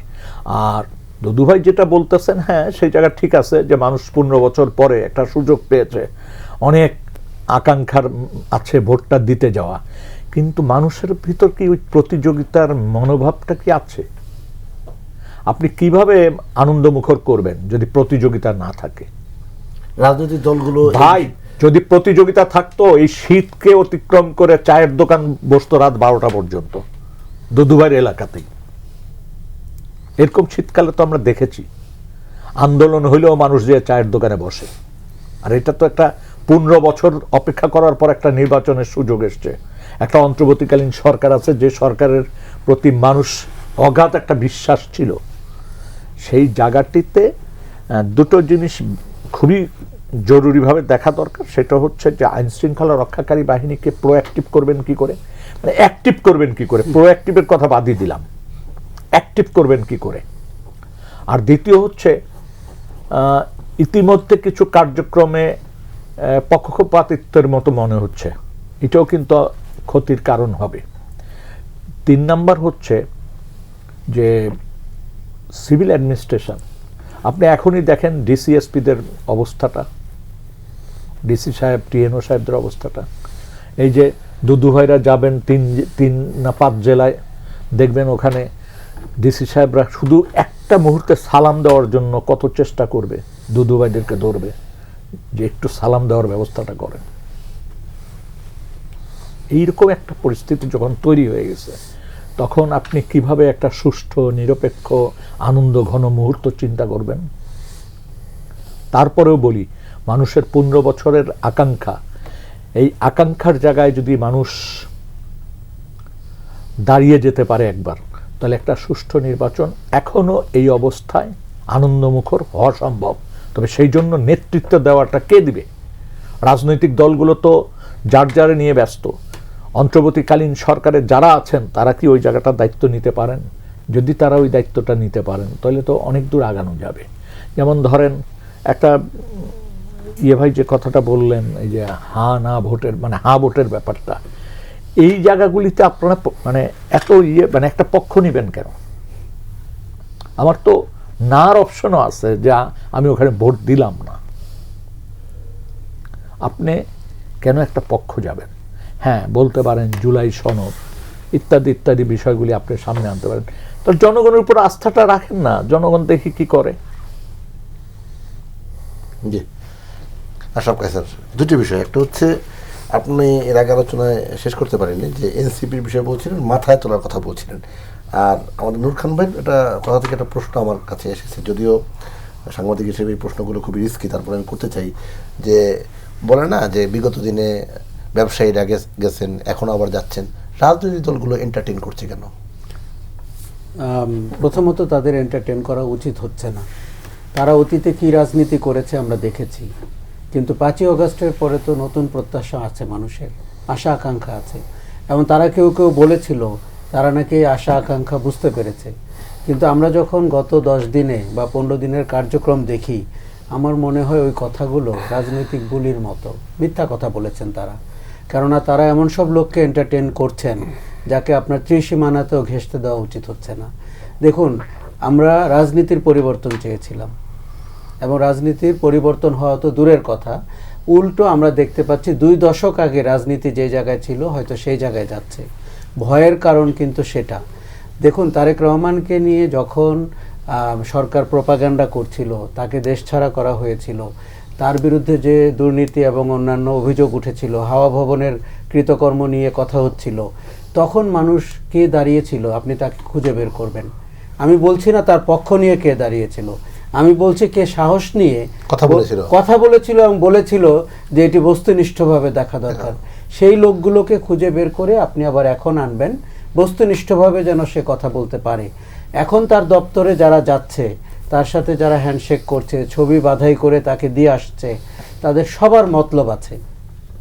আমার একজন নাগরিক হিসাবে আমার খুব ভয় লাগছে দেখে যে এই মতলববাজদের হাতে উনি আবার নিয়ন্ত্রিত হবেন এবং তাতে করে জনগণের যে স্বার্থ হাসিলের কথা, দেখুন উনি একজন নেতা, ওনাকে বিএনপির নেতার উপরে উঠে বাংলাদেশের প্রধানমন্ত্রী এবং জাতীয় নেতা হতে হবে। উনি যদি ওই ফ্রেমের মধ্যে আবদ্ধ হয়ে যান এবং ব্যবসায়ীদের এই ছলছাতুরির মধ্যে ঢুকে যান এবং অনেক সন্দেহজনক যে চরিত্রগুলো তার কাছে থাকার কথা না, তাকে যদি দলের শীর্ষস্থানীয় নেতারা কদমবুচি করেন, তাহলে আপনি কি রাজনীতি দেখছেন? আমরা না গণভবনে এই দৃশ্য দেখেছিলাম, আমরা না বঙ্গভবনে শপথ নেওয়ার পরে দেখেছিলাম যে একটা বর্ষিয়ান নেতা শেখ হাসিনার পায়ে ধরে সালাম করেছিলেন এবং যেই নেতা ৭২ সালেই মন্ত্রী হওয়ার কথা ছিল। কাজে দেখুন আমাদের জাতীয় সমস্যা হচ্ছে আমাদের সাহস নাই এবং আমরা আপোষকামী এবং আমরা লোভী এবং আমরা কোনো না কোনো ব্যক্তির পা ধরে হলেও আমার কিছু স্বার্থ হাসিলের চেষ্টা করি, সেটি দলীয় পদবি হোক, এমপি পদে মনোনয়ন হোক, মন্ত্রী হওয়া হোক, শীর্ষস্থানীয় ব্যবসায়ী হওয়া হোক। এই ব্যবসায়ীগুলো গত 15 বছর লুট করেছে ব্যাংক। তারেক রহমানের সাথে হ্যান্ডশেক করার ছবি তারা এখন অফিস আদালতে টানিয়ে ফেলেছে। উনি যদি প্রধানমন্ত্রী হন, তাদের যে দাবি দাওয়া সেটি কি তাকে ছাড় দিবেন? তারা তো ওটি আদায় করবেন। তখন আপনার মানুষের মধ্যে চরম হতাশাটা কখন আসবে জানেন? যখন দেখবে যে ওই লোকগুলো জনগণের রক্ত পেরিয়ে বিএনপি চেয়ারপারসনের অফিস পর্যন্ত গেছে এবং বিএনপি ক্ষমতায় এলে তারা একই ভঙ্গিমায় দেশকে শোষণ করছে। আমরা না বলেছিলাম যে রাজনীতি শোষণের হাতিয়ার হবে না? দেখুন আমাদের কারো মধ্যে যদি এখনও অর্থবিত্তের লোভ থাকে 5ই আগস্টের পরে, তার মানে এটা একটা অসুস্থতা, এটি একটি অসুখ, আপনাকে ট্রিটমেন্ট করতে হবে। যেরকম করে শারীরিক অসুখ হলে আপনি হসপিটালাইজড হন, রাজনৈতিক অসুখের জন্য আপনি কোথায় হসপিটালাইজড হবেন আপনি ঠিক করবেন। এবং দেখুন সমাজে অনেক ধরনের চরিত্র থাকবে, অনেক ধরনের গোষ্ঠী থাকবে, তাদের অনেক ধরনের মতলব আছে। আমরা গণভবনকে কি করে একটি বিনোদন কেন্দ্র হতে দেখলাম এবং তার পরিণতি কি হলো সেটি যদি কারো মাথায় না ঢুকে থাকে, দেখুন আপনাকে পরিবর্তনের বাহক মনে করবে মানুষ, আপনাকে অন্তত দৃশ্যমান সেরকম 10টি কাজ করে দেখাতে হবে। আমি এখন পর্যন্ত রাজনীতির পরিবর্তনের কোনো আভাস পেলাম না। এখন শোনেন, নির্বাচন নিয়ে যদি দুদু ভাইয়ের কথাও ঠিক হয় যে শীতের কারণে ঘর থেকে বেরোতে পারছে না, মনে মনে উৎসাহী, ধরে নিলাম, কি রাজনীতি নিয়ে নির্বাচনটি হচ্ছে? মানে আমি যে কাউকে ভোট দিব সে আমাকে কি বলেছে? শোনেন, বড় মাপের আশাবাদী কথা বলা আর তার ডিটেইলিং করা, প্রোগ্রাম করা এবং মানুষের কল্যাণের জন্য তার প্রতিশ্রুতি কি হবে, দুর্নীতি পেরিয়ে, অব্যবস্থাপনা পেরিয়ে, এই দলীয় পুলিশ পেরিয়ে, এই দলীয় প্রশাসন পেরিয়ে 99% প্রশাসন এখন বিএনপির দিকে ঝুঁকে গেছে। ছাত্রদল কে করতো, কে জিয়াউর রহমানের সময় কোথায় ছিল, খালেদা জিয়ার আমলে কোথায় ছিল, এগুলো হচ্ছে এখন ডিসকাশন।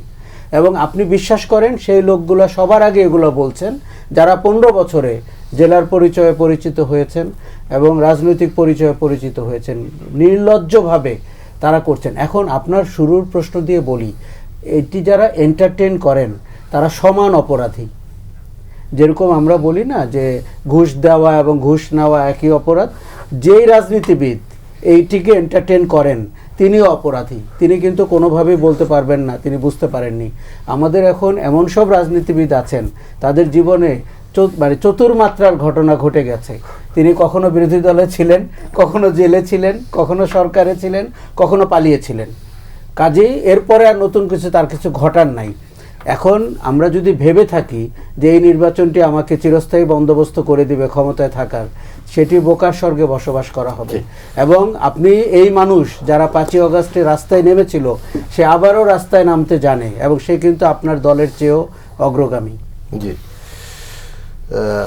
শামসুজ্জামান দুদু, রাজনৈতিক দল, 3টি রাজনৈতিক দল একেবারেই স্পেসিফিক বলেছেন যে সরকার এবং নির্বাচন কমিশন একটি নির্দিষ্ট দলের প্রতি পক্ষপাতমূলক মানে আচরণ করছে, এটা অভিযোগ আকারে তারা বলেছেন।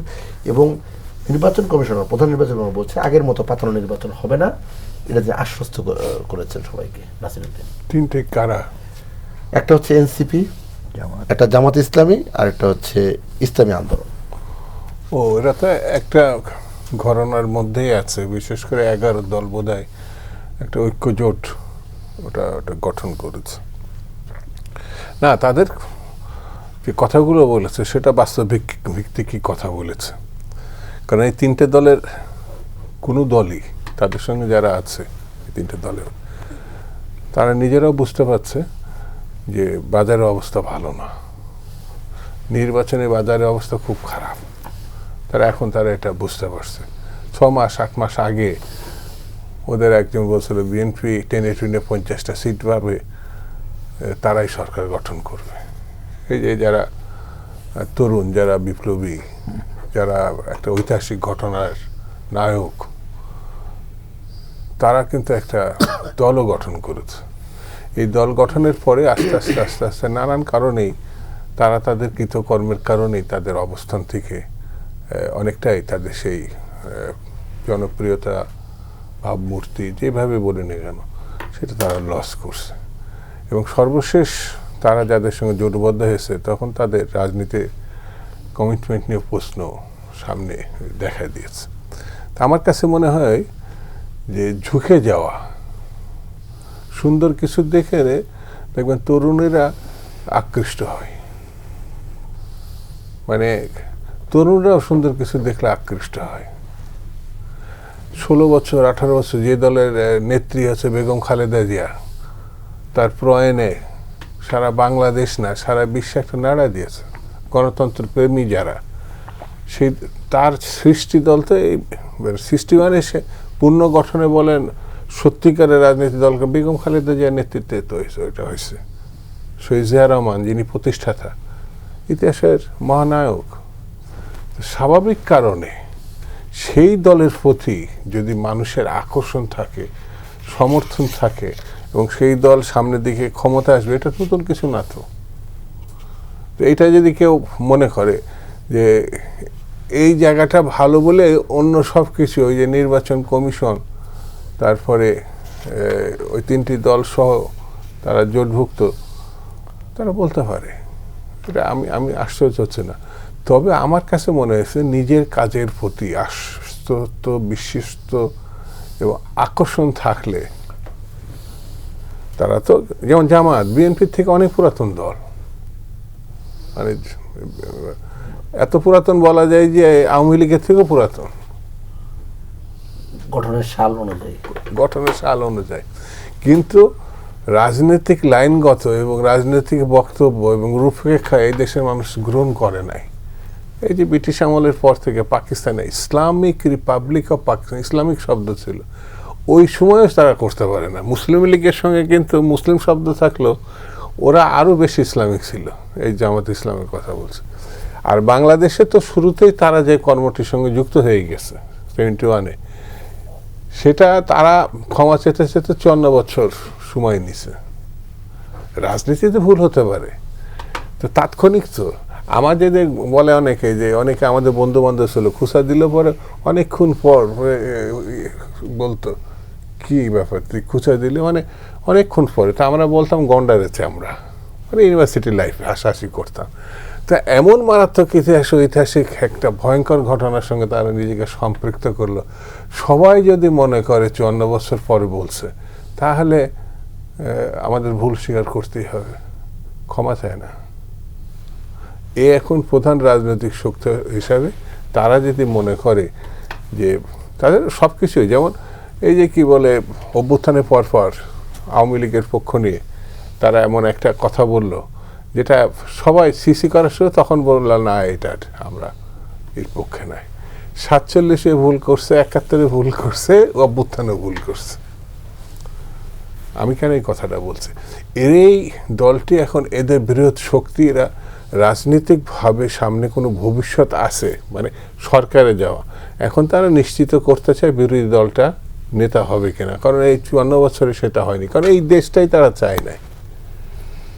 তো কি করে এই দেশের সে দায়িত্বপূর্ণ হবে? যেহেতু 12-13টা বা 15টা সিট পাইছে, ঠিক আছে, এনাফ। তা আমার কাছে যেটা মনে হয়েছে, আমরা এই যে আমি যখন বলছি যে আমি নির্বাচনে এভাবে আশাবাদী, সেটা কি মানুষ যেন ভোটটা দিতে পারে, তার দায়িত্বটা কি নির্বাচন কমিশনে, তারা আশাবাদ ব্যক্ত করছে। তারপর আইন শৃঙ্খলা বাহিনী, আমার এই ক্ষেত্রে বর্তমান অবস্থাগত কারণে সেনাবাহিনী নিজেরা দায়িত্ব নিচ্ছে, প্রয়োজনে তারাও ভূমিকা পালন করবে। সব থেকে বড় ভূমিকা পালন করতে হবে এই দেশবাসীকে। দেশবাসীকেই এই কেউ কারোর ভোট জায়গা করে দেয় না, এটা আমি একটা পরিষ্কার করে, যত বাধায় আসে না কেন তাদের যেতে হবে, রাজনৈতিক দলগুলোর দায়িত্ব নিতে হবে। ঐতিহাসিকভাবে বড় দায়িত্বটা বিএনপি থাকবে আমি মনে করি, বড় দল হিসাবে। এই অভিযোগের জবাব বিএনপি কি বলবে? না, অভিযোগ তো আসবেই। যেখানে মত প্রকাশের স্বাধীনতা থাকবে, গণতন্ত্রের উপস্থিতি থাকবে, সেখানে সমালোচনা আসবে, ভয়ভীতি পাচ্ছে সেই কথা, ভালো মন্দ সব কথা আসবে। কিন্তু তারা দায়িত্বশীল যারা, প্রশাসন, রাজনৈতিক দল, নির্বাচন কমিশন এবং সবার ঐক্যমতের ভিত্তিতে এইখানে শক্ত করে দাঁড়াতে হবে। যেমন এই যে নূর ভাই যেটা বললেন যে ছাত্ররা এগিয়ে গেছে, ছাত্রদের ক্ষেত্রটা তৈরি করে দিয়েছিল রাজনৈতিক দল। 36 দিন না, গণঅভ্যুত্থানে 5036 দিন, 5000-এর সঙ্গে যারা যুক্ত তাদের এই 36 দিন এটা প্লাস ওই লড়াইটা ছিল বলেই কিন্তু, যেমন পাকিস্তান 71 সাল হঠাৎ করে আসে নাই, 24 বছরের পিছনের ঘটনা ছিল, সেই ঘটনার পরেই হচ্ছে 71 সাল। সেই জন্য আমার কাছে মনে হয়েছে এই নির্বাচনে যত বাধা বিপত্তি যাই কিছু আসুক না কেন, আমি মনে করি এটি ভালো নির্বাচন করার জন্য আমাদেরকে উদ্যোগী ভূমিকা নিয়ে সামনে এগোতে হবে, এছাড়া কোনো পথ নাই। মাহমুদুর রহমান মান্না, একই প্রশ্ন আপনার কাছে জানতে চাই। যদিও হযরত ভাই তার ব্যাখ্যা দিলেন যে তারা একটা জোটে আছে বিধায় তারা একই সুরে কথা বলছে, আপনার বিশ্লেষণটা কি? কোন প্রশ্ন? এই যে নির্দিষ্ট দলের দিকে ঝুঁকে পড়ছে প্রশাসন, নির্বাচন কমিশন এবং তার বিরুদ্ধে পক্ষপাতিত্বমূলক আচরণের যে অভিযোগটা এসেছে সে বিষয়ে। না, এটা তো আগে আমি একবার বলেছি, তাছাড়াও অন্যান্য সময় আলোচনায় অন্যান্য টিভিতে বলেছি, আপনাদের এখানে বলেছি। এখন মনে করেন একটা ওসি, সেখানে থানায় একটা গোলমাল হলো, সে দেখছে এটার জন্য এ বা বি দায়ী বা তাদেরই বেশি দায়, সে তাদের বিরুদ্ধে ব্যবস্থা নেবে, কিন্তু দেখলো যে এরাই তো এরপরে ক্ষমতায় যাচ্ছে, ওর কি চাকরি থাকবে? তো করবে কীভাবে? আমাদের পলিটিক্যাল পার্টিগুলো যদি এই সময়ের মধ্যে আচরণ দিয়ে বোঝাতে পারতেন যে পরিবর্তনের আকাঙ্ক্ষা জনগণের মধ্যে আসছে সেটা আমরা ধারণ করি বলেই আমরা এই সব ক্ষেত্রে হাই হ্যান্ডেডনেস যাকে বলে, ক্ষমতার অপব্যবহার করে নিজেদের হাতকেই উঁচু রাখার এই কাজটা করব না। এবং তাদের আচরণে যদি এই 15 মাস 16 মাসে বোঝা যেত, তাহলে পুলিশ সাহস পেত, তাহলে বিচারকরা সাহস পেত। এখন তো আমি আপনার এখানে গত দিন আমার নিজের একটা সমস্যা নিয়ে নির্বাচন সংক্রান্ত কোর্টে আমি দেখেছি যে সেখানে দলের কথা ছাড়া কিছু হচ্ছে না, তো কোর্টে হবে না, ইয়েতে হবে না, খুবই স্বাভাবিক। এখন যদি ওই কোর্টের নিয়োগের ব্যাপারটা পর সব করে আপনি বলতে পারেন কেন আপনারা ঠিক করেছেন তো যে কীরকম করে সুপ্রিম কোর্টের প্রধান বিচারপতি অন্যান্য নিয়োগ হবে, লোয়ার কোর্টগুলো কীরকম করে চলবে, ওটাতে সংস্কার করেছেন, কিন্তু ওই সংস্কারগুলো শেষ পর্যন্ত কোনো কোনো জায়গায় গিয়ে আটকে গেছে, যেগুলো আমি এখন ডিটেল আলোচনা করতে চাই না, এখানে সে সময় নেই। ফলে আমি মনে করছি না প্রশাসন খুব মুক্তভাবে কাজটা করতে পারবেন। এই যে পুলিশ, তারপরে আপনার ডিসি, এগুলো সব লটারি করে দেওয়া হবে বলে খুব সবাই আপত্তি করলেন। আমি অনেক চিন্তা করলাম যে সে আপত্তি যে করছি কেন, না করলে কি, তখন যে পছন্দ করে দেব সেটা আবার পছন্দ হতো না, যার যা পছন্দ হতো সে তাই বলতো। এর পেছনে এই উদ্দেশ্য হচ্ছে অমুক পরিবারের হাত আছে, অমুক সাম্রাজ্যবাদী, মানে কত কি কাহিনী একটা বেরিয়ে যেত। এখন যেটা দেওয়া হয়েছে সেটা আমি বলছি যে তবু ধরেন মন্দের ভালো আছে যে অন্তত সরকারকে বলতে পারবেন না যে সরকার এই ধান্দা করে কাজটা করেছে, কিন্তু এতে কোয়ালিটি জাজমেন্টের কোনো সুযোগ নেই। লটারি মানেই তো র্যান্ডম বিষয়, আপনি কোনো বাজ বিচার করছেন না। আপনার ক্যাডারশিপে যতগুলো মেম্বার আছে তার মধ্যে থেকে আপনি 100 জন বাছাই করেছেন, তার মধ্যে থেকে ট্রান্সফারটা করছেন। খেয়াল করেন এই জায়গা থেকে এই করম করে যিনি ট্রান্সফার হয়ে গেলেন, জেলার বা থানার দায়িত্বে পাবেন, জেলার দায়িত্বে পাওয়ার পরে ওইখানে উনি কি স্বাধীনভাবে কাজ করতে পারছেন? এইবারে যে আপনার এই কী বলে প্রার্থী বাছাইয়ের যে পরীক্ষা হলো, সেখানে আমি দেখলাম রীতিমতো, আমার নিজের এলাকার কথাই বলেছি, ওখানে মবক্রেসি হয়েছে এবং বিভিন্ন জায়গাতে এরকম প্রভাব বিস্তারের কথা বলা আছে। কোনো জায়গাতে এরকম হয়েছে যিনি নির্বাচনে ওইখানে মুখ্য ভূমিকাটা পালন করছেন তার পাশে গিয়ে কোনো দলের নেতা বসছেন, যেমন মনে হচ্ছে যে he is the boss and he is the assistant, এরকম কাজও হয়েছে। তো আমি সংস্কৃতিগতভাবে এই জায়গাটা চেঞ্জ করি, তাহলে তারা কি করবে? তারা এটার অ্যাসুরেন্স পায়নি। তারা এই অ্যাসুরেন্স আইদার ক্যাট অন্তর্বর্তী সরকারের কাছে পেত, অথবা পরবর্তী সরকার আসলেও সেটা কন্টিনিউ করবে কিংবা প্রতিষ্ঠিত হবে সেটা বুঝতো, সেটা তারা বোঝেনি। আর আমাদের নিজেদের জাতীয় চরিত্রগত বৈশিষ্ট্য অথবা আমাদের আমলাতন্ত্রের এই বৈশিষ্ট্য, আমাদের প্রশাসনিক যতগুলো বিভিন্ন কার্ডশিপ আছে তাদের বৈশিষ্ট্যের কারণে তারা ঠিক ওই পথেই চলছে, এটার মধ্যে কোনো মেজর পরিবর্তন হয়নি। জি নূর খান, আলোচনা শেষের দিকে এই যে এত আলোচনা হলো, আমরা দীর্ঘ সমালোচনা করলাম, এই নির্বাচনে আসলে পরিবর্তনের যে আকাঙ্ক্ষা, সেই আকাঙ্ক্ষা আসলে কতটা বাস্তবায়িত হতে যাচ্ছে? দেখেন, এইবারের মানুষের আকাঙ্ক্ষার কোনো সীমা পরিসীমা কিন্তু নাই। না, মানুষ সব জায়গায় কিন্তু চাচ্ছে যে এই পরিবর্তন হোক, ওই পরিবর্তন হোক, সুষ্ঠু ধারায় ফিরে আসুক রাজনীতি। দেখেন, যদি এই নির্বাচনের মধ্য দিয়ে শুধু দলের ভিতর গণতন্ত্রের চর্চাটা যদি হয়, তাহলেও আমি মনে করি যে আমরা কিছু একটা দেখব, রাজনৈতিক দলের ভিতরে একটা পরিবর্তন যদি আসে এবং দুর্নীতির জায়গায় যদি কিছুটা নিয়ন্ত্রণ করতে পারে, দুর্নীতি জিরো হয়ে যাবে এটা ভাবার কোনো কারণ নাই।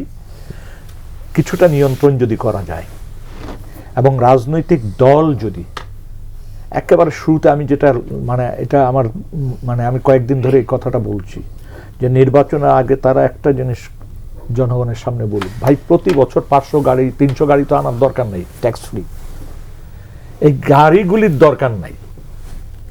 আমাদের দেশে যারা এমপি নির্বাচনে অংশ নিচ্ছেন বা নির্বাচিত হবেন কেউ গরিব মানুষ না, এবং প্লট ওনাকে নিতেই হবে এই জায়গা থেকে সরে আসা। উনি তো জনগণের প্রতিনিধি ভাই, না থাকলেও নেবে না, না থাকলে নিবে, পাবলিক যেভাবে নেয় সেই পদ্ধতিতে নেবে।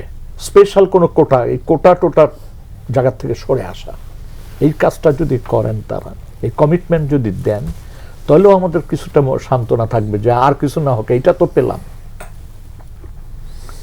আপনি চিন্তা করেন তো, ওনাকে ডেভেলপমেন্টের কাজেও অংশ নিতে হবে, আবার নীতি নির্ধারণের কাজেও অংশ নিতে হবে, এবং আমাদের স্থানীয় সরকার ওইখানেও ওনাকে নাক গলাইতে হবে। কি দরকার পার্লামেন্ট মেম্বারের এত কিছু? এই জায়গাগুলি যদি আমরা কিছুটা পরিবর্তন দেখি, যে আমাদের পার্লামেন্ট মেম্বার হ্যাঁ জনগণের সাথে যেমন সম্পৃক্ত থাকবেন, পাশাপাশি তিনি নীতি নির্ধারকের ভূমিকায় থাকবেন, এবং রাজনৈতিক দলগুলির ভিতরে যদি গণতন্ত্রের চর্চা হয়। কারণ আমাদের এখানে যেটা আমরা দুঃখজনক যে দলের ভিতর পরিবারতন্ত্রের যে একটা প্রাধান্য এসে গেছে, এই জায়গার থেকে কি করে মুক্ত হওয়া যায় সেই চেষ্টাটা দল করুক। পরিবারের কেউ যোগ্য হলে কি সে নেতৃত্বে আসতে পারবে না? স্বাভাবিক প্রক্রিয়ায় সবকিছু হওয়া ভালো, উপর থেকে চাপিয়ে দেওয়ার চেয়ে স্বাভাবিক প্রক্রিয়ায়। কারণ আমরা দেখছি প্রত্যেকটা দলেরই তো ছাত্র সংগঠন আছে, শ্রমিক সংগঠন আছে, যুব সংগঠন আছে, সেখানকার পারফরমেন্স দিয়েই তো আস্তে আস্তে ধাপে ধাপে আসতে পারে, তাই না? সেইখানে তো আমাদের কোনো আপত্তি থাকার কোনো কারণ নাই। যে কথাটা ভাই বলছেন সেটা খুবই গুরুত্বপূর্ণ, যে আমরা কিছু কিছু মানুষ সে দ্বারা আমাদের নেতৃবৃন্দ যেভাবে চারিদিক থেকে পরিবেষ্টিত হয়ে যান, বিগত দিনে গেছেন এবং এখনো লক্ষণ ওরকমই দেখা যায়। এই যেমন মান্না ভাই দাঁড়াইলে কোথাও, সেখানে আমি যেয়ে দাঁড়ায় যাব পাশে। এই যে সুবিধাবাদিতা, এই জায়গা থেকে সরে আসা দরকার। যেমন আমরা দেখছি যে আমাদের সাথে রাজনীতি করা অনেক ভালো ভালো নেতা আছেন, তাদেরকে যখন দেখি সাইড লাইনে খুব কৌশলে পাঠিয়ে দেওয়া হয়, সেটা কিন্তু কষ্ট করে। কারণ একটা মানুষ সে গত 15 বছর তার জায়গার থেকে যেভাবে পারছে সে সংগ্রাম করছে, দেখছি তো কয়টা মানুষ টেলিভিশনে কথা বলছে, কি বলছে না বলছে। আরে ভাই, এরা তো হারমোনিয়াম নিয়ে গান গায় নাই, পক্ষে কবিতা পাঠ করতে যায় নাই, জীবনে তোমার মরণে তোমার, এরা তো চেষ্টা করছে মানে অন্যায় অবিচারের ব্যাপারে মুখ খুলতে। কিন্তু যখন দেখা যায় যে এই জায়গাগুলিতে ছেদ ঘটতেছে বা সাইড লাইনে ফেলে দেওয়ার মতো, এটা দুর্ভাগ্যজনক যে বাংলাদেশের সব রাজনৈতিক দলই কিন্তু এই চর্চার ভিতরেই আছে, যারা ক্ষমতায় যায় বা ক্ষমতার কাছাকাছি থাকে। এই জন্য মানে খুব বেশি যে আকাঙ্ক্ষা করবে মানুষ সেটা না, মানুষের আকাঙ্ক্ষা খুব মোটা দাগে যদি বলেন মানে দৃশ্যমান যে দুর্নীতি, এই জায়গা থেকে বেরিয়ে আসা। ছোট্ট ছোট্ট যে ঘটনাগুলি বললাম, এখান থেকে এটা মুক্ত হওয়ার জন্য তো খুব বেশি পরিশ্রম করার দরকার নেই, একটা ঘোষণাই যথেষ্ট যে ভাই আমি ট্যাক্স ফ্রি গাড়ি নেব না, ভাই আমি প্লট নিব না, স্বাভাবিক প্রক্রিয়ায় যদি আসে আমার প্লট হবে, আমি বিশেষ কোনো সুবিধা নেব না। এই কমিটমেন্টটা করতেও দ্বিধাগ্রস্ত হয়। এটাই হচ্ছে সম্পদের হিসাবটা যদি দেয় প্রতি বছর, সেটাও তো আমরা একটা বুঝতে পারি যে আমাদের একটা অগ্রগতি হলো। যে আমি নূর খান লিটন নির্বাচনের আগে কয় টাকার মালিক ছিলাম, নির্বাচনের পরে মাছ ব্যবসার মাধ্যমে, হ্যাঁ, এবং মৎস্য ব্যবসা সবাই দেখায়, আমি জানি না বাড়বে সেটা আপনি দেখাবেন, এটা সমস্যা নেই তো। মানে এই যে জিনিস, এই জিনিসগুলি বন্ধ হওয়া দরকার। প্রত্যেকে দেখেন মৎস্য খামার, ইনক্লুডিং আমাদের সাবেক প্রধানমন্ত্রীরও মৎস্য খামার ছিল। সমস্যা কোথায়? মৎস্য খামার সমস্যা নাই তো। সমস্যা আছে যখন পানির ভিতরে মাছ গোনা, তো এটা বিরাট সমস্যা। জি আশরাফ স্যার, এই যে আলোচনাগুলি শুনলেন, আসলে মূল একটা বিষয় যে গণতন্ত্র চর্চা কোথায়? রাজনৈতিক দলের মধ্যে কি গণতন্ত্র চর্চা আছে কিনা, যেটা আমরা মনোনয়ন থেকে শুরু করে কিছুটা আমাদের নূর খান ভাই বলছিলেন যে গত 15 বছর তো আমরা দেখেছি টক শো থেকে শুরু করে রাজপথে কারা ছিলেন এবং কারা বিভিন্ন সময় কথা বলেছেন, কাদেরকে আমরা পেয়েছি। আপনি নিজেও গণমাধ্যম করে আপনিও দেখেছেন, খুব ক্লোজলি দেখেছেন। এই যে মনোনয়ন হলো বা বিভিন্ন কিছু হলো, তারা সেখানে কোথায়? এই প্রশ্নগুলি সাধারণ মানুষ কিন্তু করছে আমাদেরকে। দেখুন, রাজনৈতিক দলের বা রাজনীতিবিদরা অনেক কৌশলী হন, তারা অনেক কথা বলতে পারেন কায়দা করে, এবং তারা যখন বলে দলের ভিতরে গণতন্ত্রের চর্চা হচ্ছে, কাঠামোগতভাবে একটা কিছু আপনাকে বুঝিয়ে দিতে পারবে, কিন্তু বাস্তবে গণতন্ত্রের চর্চা হচ্ছে কিনা। দেখুন, আমরা এক সময় বলেছিলাম যে তৃণমূল থেকে প্রার্থী মনোনয়ন করা হবে, এবং রাজনৈতিক দলগুলো কিন্তু উপরে উপরে সবাই বলেছিলেন খুব ভালো প্রস্তাব। দেখুন, কে না নায়ক হতে চায়, আর জননায়ক হতে চায় সবাই, কাজেই এগুলো তারা মেনেও নেয়। কিন্তু যখন কাজটি করতে হবে তখন তারা খুঁজে বের করে কে কার আত্মীয়, কে কার অনুগত, কার কত টাকা আছে, কে দলে কি দিবে, আমাকে কি দিবে, এগুলো নিয়ে শুরু হয়ে গেল। আপনি যে আশা আকাঙ্ক্ষার জায়গা থেকে বলছিলেন, আমরা একটি নিয়ম মাফিক নির্বাচনের দিকে এগুচ্ছি, কেননা আমরা তো নির্বাচনহীন জাতি হয়ে গেছিলাম। কাজে এতে আমি যথেষ্ট খুশি যে একটি নির্বাচন হতে যাচ্ছে, এবং একটি মানে অলমোস্ট অথর্ব সরকারের হাত থেকে একটি নির্বাচিত সরকারের হাতে বাংলাদেশ যাবে। তাতে ভালো হবে না মন্দ হবে এটি আমি এখন বলতে পারবো না, কেননা আমি আশাবাদী হতে চাই, ভালো হবে নাও হতে পারে। অতীতে অনেকবার আশাবাদী হতে চেয়েছিলাম, পরবর্তীতে আশাহীন হয়ে রাজপথে ছিলাম। আচ্ছা, এখন যেটা হচ্ছে যে আপনার নিয়ম মাফিক নির্বাচনকে আমরা চেয়েছিলাম নাকি আমরা উৎসব মুখর নির্বাচন চেয়েছিলাম? আমরা তো বলেছিলাম নির্বাচন হচ্ছে গণতন্ত্রের চর্চার প্রথম ধাপ, হলেও বেশ বড় মাপের ধাপ। আমি বাস্তবে সেই অবস্থা দেখছি না। দেখুন, জোটগুলো যে হয়েছে, অনৈতিক চর্চা হচ্ছে। এই যে এনসিপি, এবি পার্টি, আবার মুক্তিযোদ্ধা অলি আহমদ, তারা জামাতের সাথে যুক্ত হয়েছে। জামাতের সাথে আবার দেখুন, আমি তাদেরকে ইসলামপন্থী বলি না, ইসলামকে ব্যবহার করে তারা রাজনীতিটি করেন। দ্যাট ডাজন্ট মিন তারা ধর্মের সাথে সম্পৃক্ত। ওখানে আবার বিভিন্ন 8 দল আগে ছিল, তাদের একের অন্যের সাথে যে বিরোধ, এগুলো কিন্তু সব ব্যবসায়িক বিরোধ, এগুলো কোনো নীতিগত বিরোধ না, এটি যেন আমরা ভুল না করি। কাজে এই ব্যবসায়িক বিরোধে তারা ইতিমধ্যে অবতীর্ণ ছিলেন, তার সাথে তরুণ সুযোগ সন্ধানীরা যুক্ত হয়েছেন, যারা 3টি উপদেষ্টা পেয়ে বাংলাদেশের আশা আকাঙ্ক্ষাকে জলাঞ্জলি দিয়েছেন, যারা 10 মাস মানে 9 মাস তো একটা জন্ম হতে লাগে, 10 মাসের মধ্যে যারা আত্মহত্যা করার সিদ্ধান্ত নিয়েছেন এবং রাজনৈতিক মৃত্যু ঘটিয়ে ফেলেছেন। আমরা ভেবেছিলাম যে বয়সে তরুণ হলে তারা দীর্ঘদিনের জন্য প্রস্তুতি নেবেন। এবারের নির্বাচনে সে যদি 5,000 করে ভোটও পেত 300 আসনে, তাতে তার কি সমস্যা ছিল? তার 300টা ক্যান্ডিডেট হতো, তিনি তো বিএনপি বা জামাতের বিরুদ্ধে দাঁড়িয়ে বলতে পারতেন যে বিএনপির ব্যাপারে চাঁদাবাজি, দখলদারিত্ব, দুর্নীতির অভিযোগ, জামাত ধর্মকে ব্যবহার করে 71-এর স্বাধীনতা বিরোধী। আমরা তরুণ, এবং তাদের তো এই অ্যাডভান্টেজ ছিল যে আমি তরুণ বলেই আমি যথেষ্ট ক্লিন। সেই রাজনীতি তারা করলো না। তারা মুখে বলল যে জনতা না ক্ষমতা, কিন্তু বাস্তবে তারা ক্ষমতার রাজনীতি করতে গেল। তারা নয়া বন্দোবস্ত বলে বাংলাদেশে এখন হাসাহাসি হয়, যেটি বলে তারা জামাতের সাথে গেল, পুরনো বন্দোবস্ত। এবং সেকেন্ড রিপাবলিক মানে শোনেন, চ্যাটজিপিটি থেকে যদি আপনি সাহায্য নেন, এর থেকেও গুরুত্বপূর্ণ তথ্য আমি আপনাকে দিতে পারবো। এর জন্য কাউকে মেধাবী হতে হয় না, আগের সেই যুগ আর নাই কিন্তু। কাজেই আমরা দেখতে পাচ্ছি আমাদের আশা আকাঙ্ক্ষা প্রায় চলে গেছে। নামকা ওয়াস্তে একটি নির্বাচন হবে, এবং আমরা ইতিমধ্যেই জানি নির্বাচনে কারা বিজয়ী হবেন। এই মানে ইশারা টের পেয়ে সবাই গুলশানে গিয়ে হাজির হচ্ছে তার অংশটি পাওয়ার জন্য। আমরা ওই যে এরশাদের আমলে হালুয়া রুটির রাজনীতি বলতাম, আবার একটি হালুয়া রুটির নির্বাচনের দিকে বাংলাদেশ যাচ্ছে, হালুয়া রুটির সরকার গঠনের দিকে যাচ্ছে।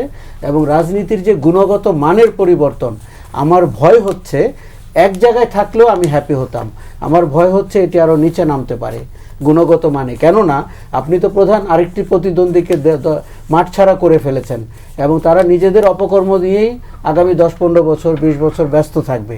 কাজে বিনিময়ে আমি কি পেলাম? বিনিময়ে আমি মাঠে পড়ে থাকা কিছু অগ্রহণযোগ্য রাজনৈতিক দল পেলাম, যারা বাংলাদেশের মহিলারা দিনে কয় ঘন্টা কাজ করবে বলে চিন্তা করেন। তাদের পোশাকের জন্য নাকি তারা প্রোটোকল করবেন, এবং এর জন্য দেখেন এমনই পরিস্থিতি, বিএনপি মহাসচিবকেও বলতে হয় কোরআন সুন্নাহ বিরোধী কোনো আইনে বিএনপি যাবে না। এটা কিন্তু বিএনপির ওই অর্থে দরকার ছিল না। বিএনপি একটা মধ্যপন্থী দল, বাংলাদেশে কেউ কি বলেছে কোরআন সুন্নাহর বিরোধী কোনো আইন করতে?